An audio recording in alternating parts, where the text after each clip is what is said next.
I'm here with George inside Memphis Blues Barbecue. George, tell us a little bit about your restaurant. Well, we're authentic Southern barbecue. So we smoke everything over low, slow fire, and it's with wood, and we usually use apple wood. But before we do that, we always make a dry rub, and we rub it on the meat before we smoke it. And so that's what we're going to do today, make a rub. And what makes your restaurant stand out compared to all the other barbecue restaurants? What makes you so unique?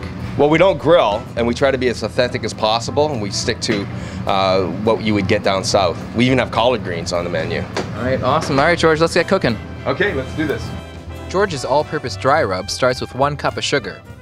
In goes a 1/4 cup of oregano, 1 cup of parsley flakes, a 1/4 cup of pepper, a 1/4 cup of onion powder, a 1/4 cup of garlic powder.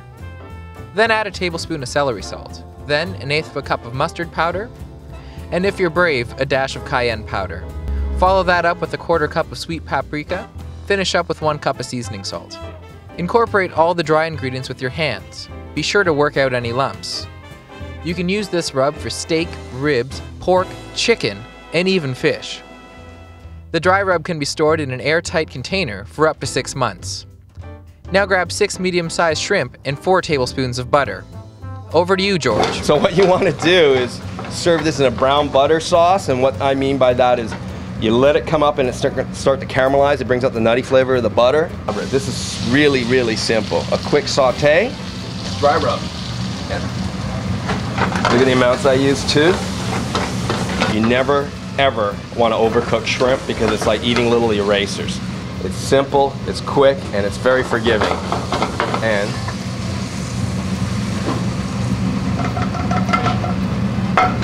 voila, look at it sizzling away. And now you're just gonna dunk a piece of cornbread in it. All right, George, so we're out here at your Broadway location, the original store. I'm gonna dig into this shrimp, but before I do, tell me what I'm gonna be tasting. Well, the butter, how it's kind of got brown, it's a little nuttier, and all the rub, it's kind of come together. And if you notice, I cooked the shrimp with the shell on. They're a little more forgiving that way, in the sense that they don't get overcooked too quick. But it's also fun to have your guests dig in, get their hands dirty, dunk the cornbread in, and you'll taste the rub. It has garlic, it has all those spices in it, and it's a great complement to this dish. Have it with a little glass of crisp white. All right, let's give it a go. Yeah. So it's great at a little party to start things off because it's like a little teaser.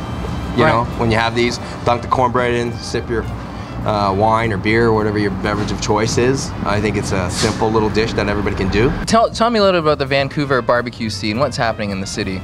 Well, I think there have been more barbecue restaurants opening up since we've been successful.